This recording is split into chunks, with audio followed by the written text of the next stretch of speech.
Salam Indonesia, salam Nusantara dari Sabang sampai Merauke, dari Miangas sampai Pulau Rote. Mantalah iman kita, mantalah kasih kita, mantalah pengharapan kita tentunya dalam Yesus Kristus yang menjadi Tuhan dan Juru Selamat kita dan Juru Selamat dunia. Jangan katakan bahwa Yesus bukan Tuhan, jangan katakan pula bahwa Yesus bukan Juru Selamat. Dia adalah Tuhan, dia adalah Juru Selamat. Kalau engkau percaya, engkau akan diselamatkan. Kalau tidak percaya, engkau akan dihukum. Dan karena Yesus sudah berkata, akulah jalan kebenaran dan hidup, tiada seorang sampai kepada Allah kalau tidak melalui aku. Di bawah kolong langit ini tidak ada nama lain yang diberikan kepada manusia yang olehnya kita dapat diselamatkan. Dan juga saya mau katakan, Yesus sudah Allah mengatakan, firman-Nya mengatakan bahwa karena begitu besar kasih Allah akan dunia ini sehingga Ia mengaruniakan anaknya yang tunggal supaya setiap orang percaya kepada yang tidak binasa melainkan beroleh hidup yang kekal. Jadi dengan hati percaya engkau dibenarkan, dengan mulut mengaku engkau diselamatkan. Mengaku Yesus adalah Tuhan, percaya bahwa Allah telah membangkitkan dia dari antara orang mati. Tuhan Yesus memberkati, semoga Tuhan menuntun engkau memilih yang terbaik. Dan saya mengucapkan selamat pagi, kiranya kekuatan Tuhan, kekuatan firman, kekuatan Roh Kudus, kekuatan iman, kekuatan doa menyertai hidup kita dalam menjalani hidup hari ini, supaya tetap di dalam lindungan dan pemeliharaan dan tetap tertaut kepada Tuhan. Puji nama Tuhan, kita berdoa. Terima kasih biar kami belajar tentang segala sesuatu daripada Tuhan. Di dalam nama Yesus kami bersyukur dan berdoa. Haleluya. Amin. Saya akan membacakan Matius 6 ayat 9 demikian sampai dengan 13. Jadi, karena itu berdoalah demikian, Bapa kami yang di surga, dikuduskanlah namamu, datanglah kerajaanmu, jadilah kehendakmu di bumi seperti di surga. Berikanlah kami pada hari ini makanan kami yang secukupnya, dan ampunilah kami akan kesalahan kami seperti kami juga mengampuni orang yang bersalah kepada kami. Dan janganlah membawa kami ke dalam pencobaan, tetapi lepaskanlah kami daripada yang jahat, karena engkaulah yang punya kerajaan dan kuasa dan kemuliaan sampai selama-lamanya. Amin. Puji nama Tuhan. Dan di pagi ini kita akan mendengarkan firman Allah dari pembacaan yang sudah kita lakukan dengan tema doa Tuhan Yesus. Ini adalah doa yang diberikan Tuhan Yesus kepada murid-muridnya supaya menjadi contoh atau patron doa kita dalam kehidupan kita sehari-hari. Nah, dari doa ini kita bisa melihat beberapa hal yang Tuhan tekankan dalam kehidupan kita ketika kita berdoa. Yang pertama itu adalah adanya pujian penyembahan kepada Allah. Bapa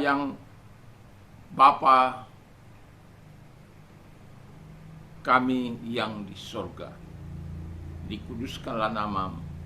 Itu Bapa yang di surga itu penuh dengan kemuliaan, keagungan, semarak. Itu sebabnya di ayat pasal 13 itu kita melihat karena Ialah yang punya kerajaan dan kuasa dan kemuliaan sampai selama-lamanya. Jadi segala pujian, hormat, kekuatan hanya bagi Dia. Dan kita memberikan pujian hormat supaya nama Tuhan dikuduskan dalam hidup kita. Kita tidak akan mungkin dengan hati yang tercemar, dengan hati yang tidak benar di hadapan Allah. Yang kedua, kata firman Allah, berdoalah untuk pekerjaannya. Jadi makanya dalam doa itu Tuhan katakan di ayat yang ke-9 ayat 10, datanglah kerajaanmu, jadilah kehendakmu di bumi seperti di sorga. Ya, datanglah kehendakmu. Jadi kehendak Tuhan ini tidak akan mungkin terjadi kalau Tuhan tidak hadir dalam kehidupan kita.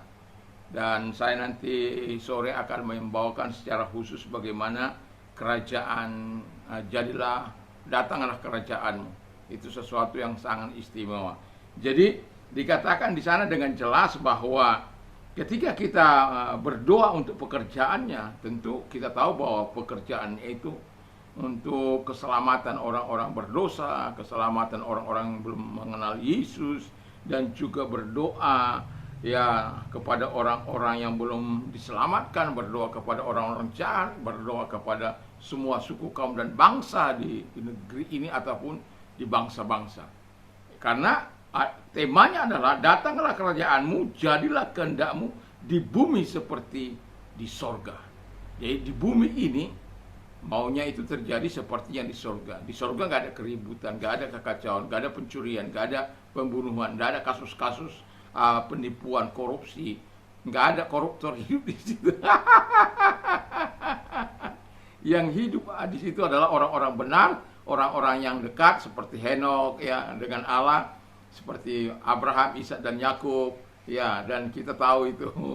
Jadi tidak ada kejahatan yang tinggal di situ. Nah, itulah sebabnya jadilah kehendakmu.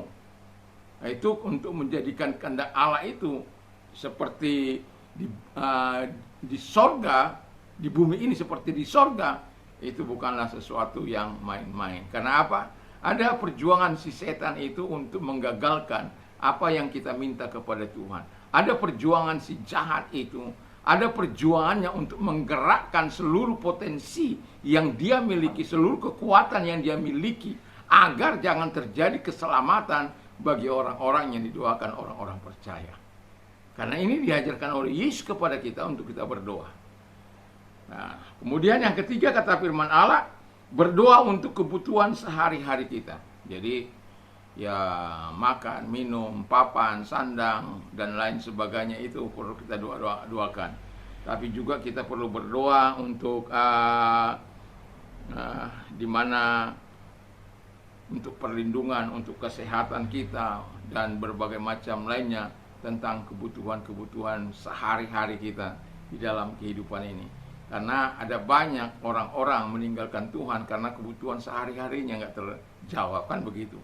Dan mereka pada akhirnya bekerja sampai 24 jam supaya dengan harapan mengubah hidup mereka. Tapi itu pun belum cukup.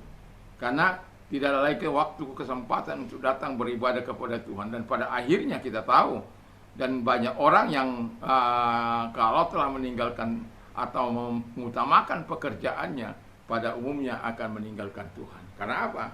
Dia sudah tidak mengalami hubungan dengan Tuhan, dia tidak menikmati persekutuan dengan orang-orang percaya. Makanya firman Allah, jangan kita meninggalkan persekutuan-persekutuan ibadah kita seperti yang dibiasakan oleh beberapa orang. Pasti ada saja orang-orang yang lebih mengutamakan hal itu. Karena apa? Tidak adanya hubungan yang indah dengan Tuhan. Tidak adanya doa yang betul-betul mengubah kehidupannya. Tidak adanya kehidupan yang bisa melihat arah yang Tuhan berikan kepada dia. Nah, yang terakhir kata firman Allah, berdoa untuk pertolongan dalam pergumulan sehari-hari kita. Saya yakin dan percaya setiap kita punya kesulitan, setiap kita punya materi-materi penderitaan tersendiri bagi setiap kita. Tapi kita sudah melihat bagaimana cara Tuhan menolong Yusuf, kita sudah melihat bagaimana cara Tuhan menolong Daud, kita sudah melihat bagaimana Tuhan menolong Ayub, kita sudah melihat bagaimana Tuhan menolong Esther dan si Mordekhai itu. Kita sudah melihat bagaimana cara-cara Tuhan menolong orang-orang yang mengalami pergumulan dalam kehidupannya. Dan itu sebabnya Tuhan mengajar kita, Yesus mengajar kita untuk berdoa untuk pertolongan tentang pergumulan kita. Karena kita tahu ada banyak orang karena tidak kesampaian doa mereka, akhirnya keluar dari kebenaran firman Allah. Doa dan harapan saya, kita jangan sampai keluar daripada firman Allah, tapi terus berada dalam jalur Tuhan, dalam kehendak Tuhan, supaya Tuhan dimuliakan dalam hidup kita.